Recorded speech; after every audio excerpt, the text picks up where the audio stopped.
It was therefore on the old bad leg that I often longed to lean between one crutch stroke and the next, for while still extremely sensitive, it was less so than the other. Or it was equally so, if you like, but it did not seem so to me because of its seniority. But I couldn't. What? Lean on it? For it was shortening, don't forget, whereas the other, though stiffening, was not yet shortening, or so far behind its fellow, that to all intents and purposes, I'm lost. No matter. If I could even have bent it at the knee, or even at the hip, I could have made it seem as short as the other, long enough to land on the true short one before taking off again, but I couldn't. What? Bend it.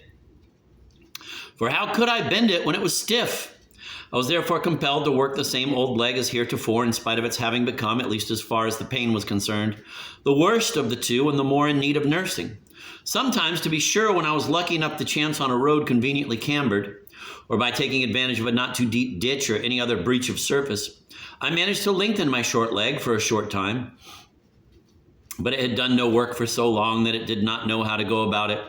And I think a pile of dishes would have better supported me than it, which had so well supported me when I was a tiny tot. And another factor of disequilibrium was here involved. I mean, when I thus made the best of the lie of the land, I mean my crutches, which would have needed to be unequal, one short and one long, if I was to remain vertical. No? I don't know. In any case, the ways I went were for the most part little forest paths. That's understandable, where differences of level, though abounding, were too confused and too erratic to be of any help to me. But did it make such a difference after all, as far as the pain was concerned, whether my leg was free to rest or whether it had to work? I think not. For the suffering of the leg at rest was constant and monotonous, whereas the leg condemned to the increase of pain inflicted by work knew the decrease of pain dispensed by work suspended, the space of an instant. But I am human, I fancy, and my progress suffered from this state of affairs and from the slow and painful progress it had always been. Whatever may have been said to the contrary was changed, saving your presence to a veritable Calvary, with no limits to its stations and no hope of crucifixion, though I say it myself, and no Simon, and reduced me to frequent halts.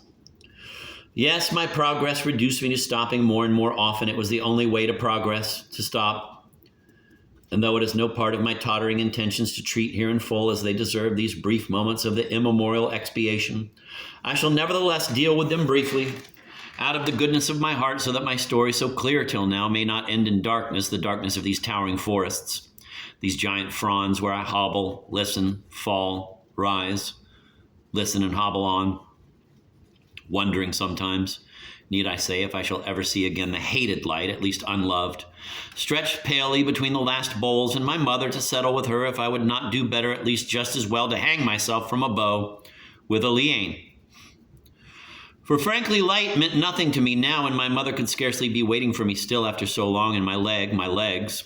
But the thought of suicide had little hold on me. I don't know why. I thought I did, but I see I don't.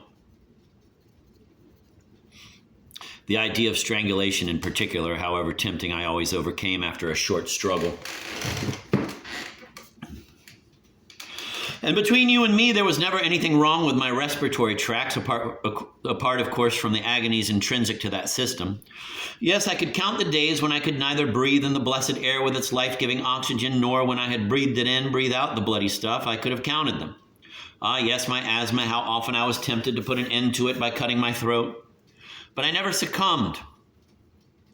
The noise betrayed me. I turned purple. It came on mostly at night, fortunately, or unfortunately. I could never make up my mind. For if sudden changes of color matter less at night, the least unusual noise is then more noticeable because of the silence of the night. But these were mere crises. And what are crises compared to all that never stops, knows neither ebb nor flow, its surface leaden above infernal depths? Not a word against the crises that seized me, wrung me, and finally threw me away, mercifully safe from help. And I wrapped my head in my coat to stifle the obscene noise of choking, or I disguised it as a fit of coughing, universally accepted and approved, and whose only disadvantage is this, that it is liable to let you in for pity. And this is perhaps the moment to observe, better late than never, that when I speak of my progress being slowed down, consequent on the defection of my good leg, I express only an infinitesimal part of the truth. For the truth is, I had other weak points here and there, and they too were growing weaker and weaker, as was only to be expected. But what was not to be expected was the speed at which their weakness had increased since my departure from the seaside. For as long as I had remained at the seaside, my weak points, while admittedly increasing in weakness, as was only to be expected, only increased imperceptibly in weakness, so that I would have hesitated to exclaim with my finger up my arsehole, for example, Jesus Christ, it's much worse than yesterday. I can hardly believe it is the same hole. I apologize for having to revert to this lewd orifice. 'Tis my muse will have it so. Perhaps it is less to be thought of as the eyesore he called by its name than as the symbol of those passed over in silence, a distinction due perhaps to its centrality and its air of being a link between me and the other excrement. We underestimate this little hole, it seems to me. We call it the arsehole and affect to despise it. But is it not rather the true portal of our being in the celebrated mouth, no more than the kitchen door? Nothing goes in, or so little that is not rejected on the spot or very nearly. Almost everything revolts it that comes from without, and what comes from within does not seem to receive a very warm welcome either. Are not these significant facts? Time will tell. But I shall do my utmost nonetheless to keep it in the background in the future, and that will be easy, for the future is by no means uncertain, the unspeakable future, and when it comes to neglecting fundamentals, I think I have nothing to learn, and indeed I confuse them with accidentals. But to return to my weak points, let me say again that at the seaside they had developed normally. Yes, I had noticed nothing abnormal, either because I did not pay enough attention to them, absorbed as I was in the metamorphosis of my excellent leg, or because there was in fact nothing special to report in this connection. But I had hardly left the shore, harried by the dread of waking one fine day far from my mother with my 2 legs as stiff as my crutches, when they suddenly began to gallop. My weak points did, and their weakness became literally the weakness of death, with all the disadvantages that this entails when they are not vital points. I fix at this period the dastardly desertion of my toes, so to speak, in the thick of the fray. You may object that this is covered by the business of my legs, that it has no importance, since in any case I could not put to the ground the foot in question. Quite. But do you as much as know what foot we're talking about? No, nor I. Wait till I think. But you're right, that wasn't a weak point, properly speaking. I mean, my toes, I thought they were in excellent fettle, apart from a few corns, bunions, ingrowing nails, and a tendency to cramp. No, my true weak points were elsewhere, and if I do not draw up here and now the impressive list of them, it is because I shall never draw it up. No, I shall never draw it up. Yes, perhaps I shall. And then I should be sorry to give a wrong idea of my health, which, if it was not exactly rude to the extent of my bursting with it, was at bottom of an incredible robustness.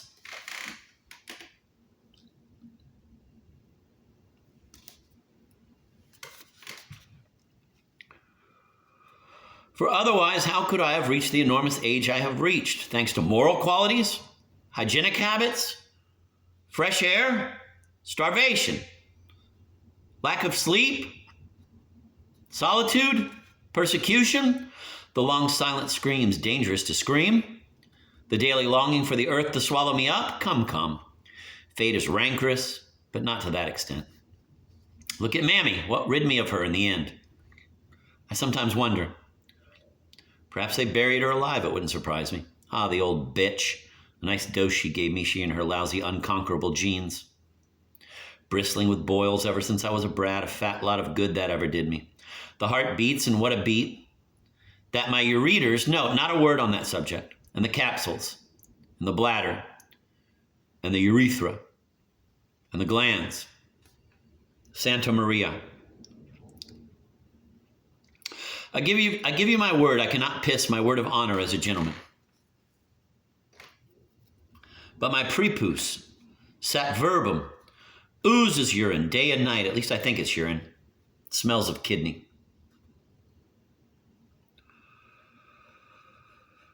What's all this? I thought I had lost the sense of smell. Can one speak of pissing under these conditions? Rubbish. My sweat too, and God knows I sweat, has a queer smell. I think it's in my dribble as well. And heaven knows I dribble. How I eliminate, to be sure, uremia will never be the death of me. Me too they would bury alive in despair if there was any justice in the world. And this list of my weak points I shall never draw up for fear of its finishing me. I shall perhaps one day, when the time comes for the inventory of my goods and chattels, For that day, if it ever dawns, I shall be less afraid of being finished than I am today. For today, if I do feel precisely at the beginning of my career, I have not the presumption either to think I am near the end. So I husband my strength for the spurt. For to be unable to spurt when the hour strikes, no, you might as well give up. But it is forbidden to give up and even to stop an instant. So I wait, jogging along, for the bell to say, Molloy, one last effort. It's the end. That's how I reason with the help of images little suited to my situation. And I can't shake off the feeling, I don't know why, that the day will come for me to say what is left of all I had. But I must first wait to be sure there is nothing more I can acquire, or lose, or throw away, or give away. Then I can say, without fear of error, what is left in the end of my possessions, for it will be the end. And between now and then I may get poorer or richer. Oh, not to the extent of being any better off or any worse off, but sufficiently to preclude me from announcing here and now what is left of all I had, for I have not yet had all.